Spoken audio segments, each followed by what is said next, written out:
Hello friends, स्वागत है आपका हमारे इस यूट्यूब चैनल पे जिसका नाम है general knowledge and current affairs. तो चलिए शुरू करते हैं आज की करंट अफेयर्स 1 अक्टूबर 2021 की। पहले हेडलाइंस को देखते हैं। आईटीबीपी के 2 अधिकारियों ने किस देश में स्थित मानसलू चोटी को फतह किया? आंसर होगा इसका नेपाल। अखिल भारतीय प्रबंधन संघ के नए अध्यक्ष पद पर किसे नियुक्त किया गया है? आंसर होगा सीके रंगनाथन। जापान देश के नए प्रधानमंत्री कौन बने? इसका आंसर होगा फूमियो किशिदा। आईपीएल में एक टीम के खिलाफ 1000 रन बनाने वाले पहले खिलाड़ी कौन बने हैं? तो इसका आंसर होगा मुंबई इंडियंस के Rohit Sharma. Press trust of India के अध्यक्ष पद पर किसे नियुक्त किया गया है? इसका आंसर होगा अवीक सरकार। ईदान पुरस्कार 2021 से किसे सम्मानित किया गया है? इसका आंसर होगा रुकमणी बनर्जी और एरिक ए हुनसैक। शहीद भगत सिंह की जयंती कब मनाई जाती है? इसका आंसर होगा 28 सितंबर। विश्व हृदय दिवस कब मनाया जाता है? तो इसका आंसर होगा 29 सितंबर। विश्व हृदय दिवस 2021 का विषय क्या रखा गया था? तो इसका आंसर होगा use heart to connect.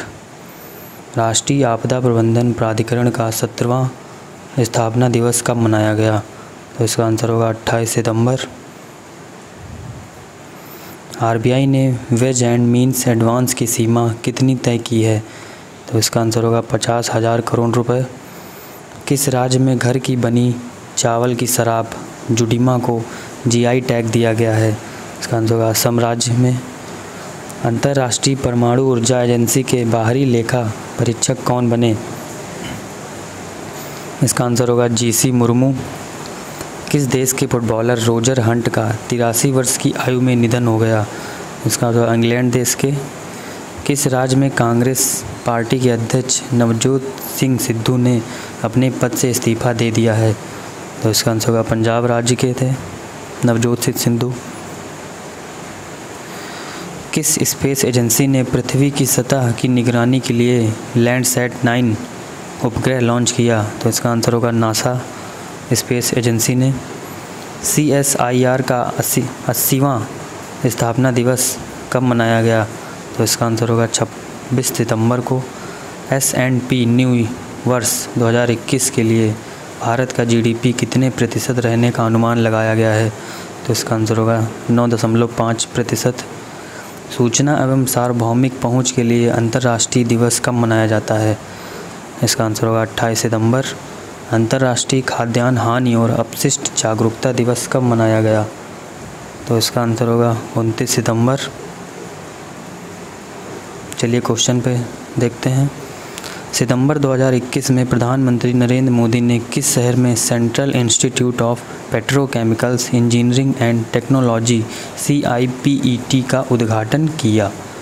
Option पहला होगा अजमेर, ऑप्शन दूसरा होगा जोधपुर, ऑप्शन तीसरा होगा जयपुर, ऑप्शन चौथा होगा उदयपुर। तो इसका आंसर होगा ऑप्शन 3 जयपुर।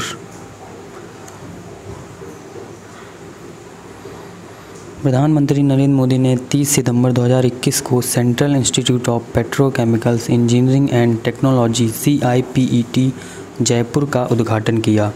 उन्होंने राजस्थान के बांसवाड़ा, सिरोही, हनुमानगढ़ और दौसा जिलों में 4 नए मेडिकल कॉलेजों की आधारशिला भी रखी। CIPET की स्थापना राजस्थान सरकार के सहयोग से रसायन और उर्वरक मंत्रालय, भारत सरकार द्वारा की गई है। अगला क्वेश्चन देखते हैं। सितंबर 2021 में रक्षा अधिग्रहण परिषद DAC ने 3 सशस्त्र बलों के लिए लगभग कितने करोड़ में के अधिग्रहण प्रस्तावों को मंजूरी दी है?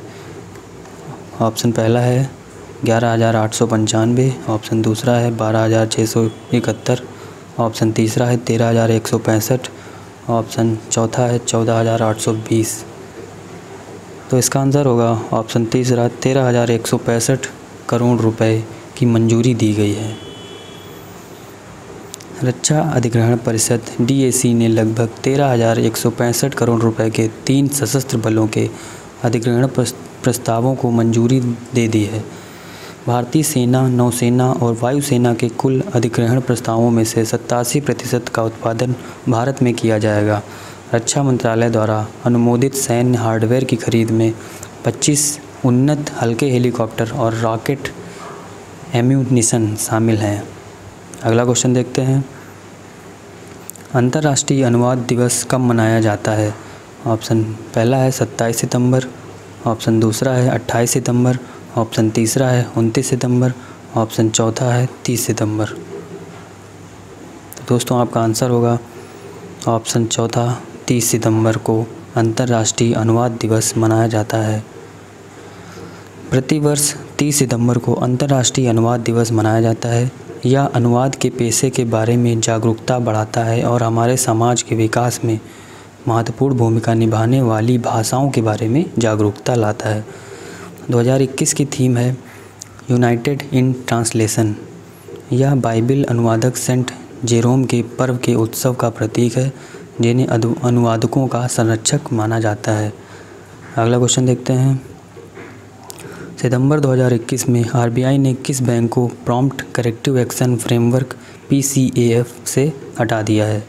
ऑप्शन पहला है इंडियन ओवरसीज़ बैंक, ऑप्शन दूसरा है central bank of India, option तीसरा है पंजाब नेशनल बैंक और ऑप्शन चौथा है कैनरा बैंक। तो दोस्तों आपका आंसर होगा ऑप्शन पहला है इंडियन ओवरसीज़ बैंक।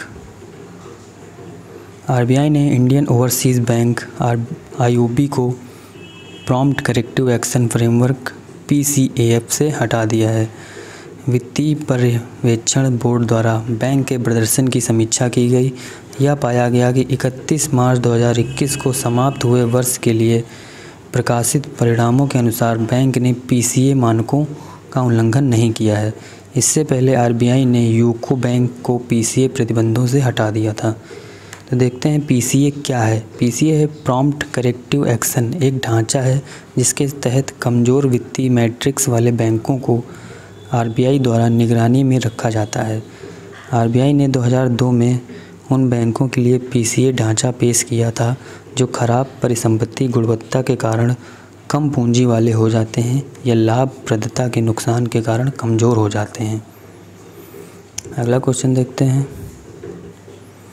किस बैंक के कार्यकारी निदेशक राजेश दहिया समय से पहले सेवानिवृत्त होंगे और 1 जनवरी 2022 को पद छोड़ देंगे?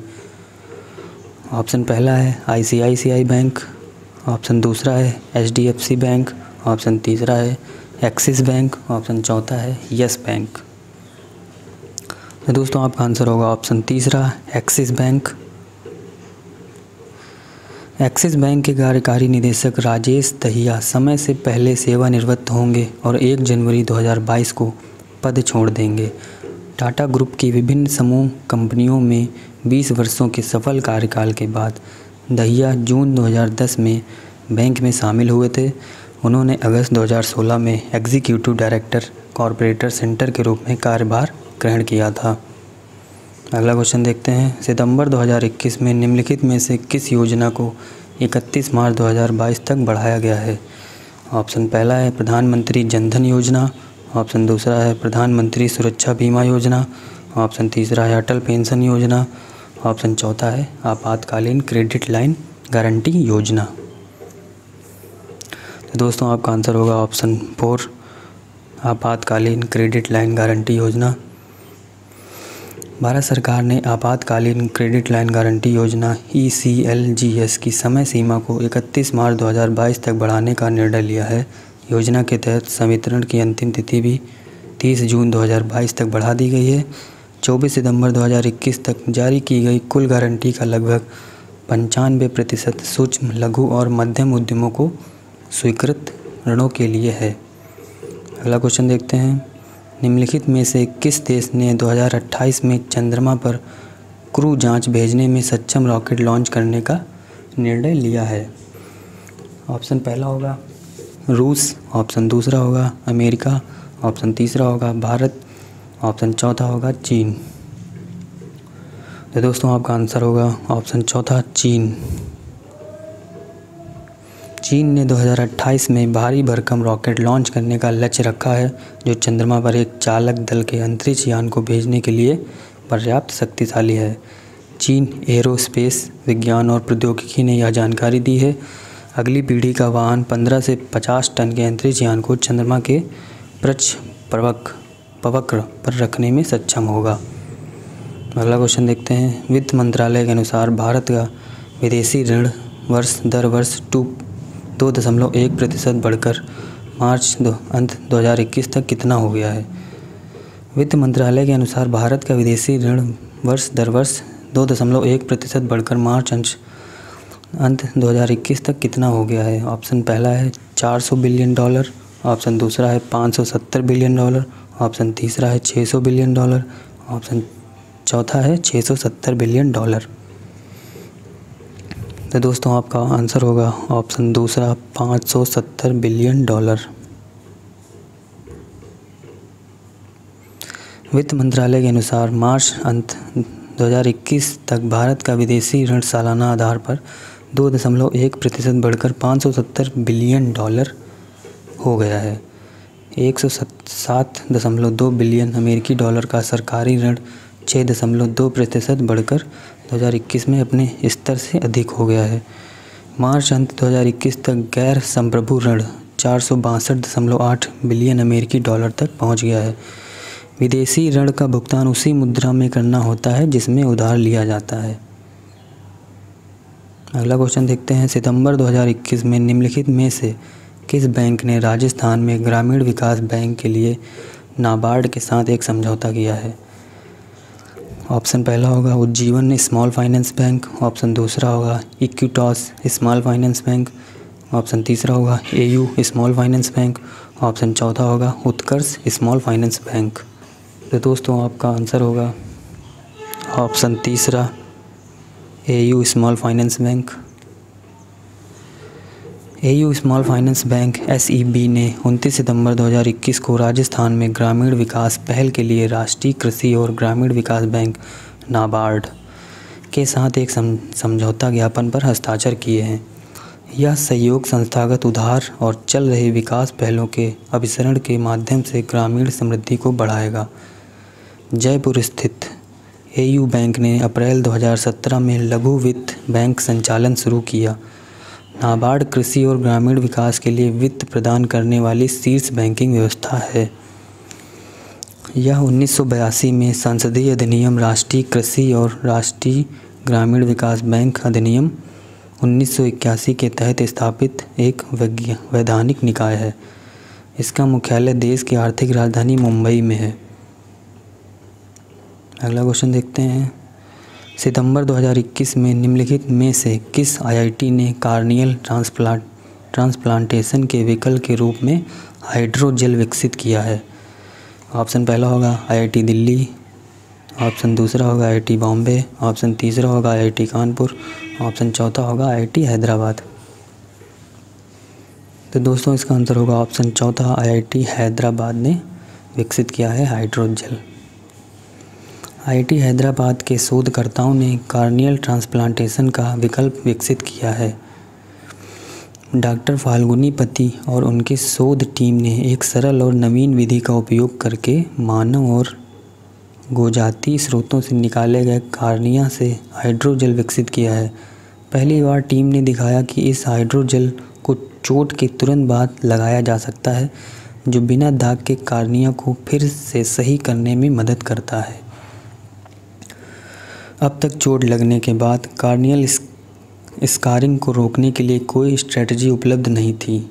कॉर्निया क्या होती है देख लेते हैं। आँख के अगला भाग होता है जो अग्रभाग और पारदर्शी आवरण को कार्निया कहते हैं।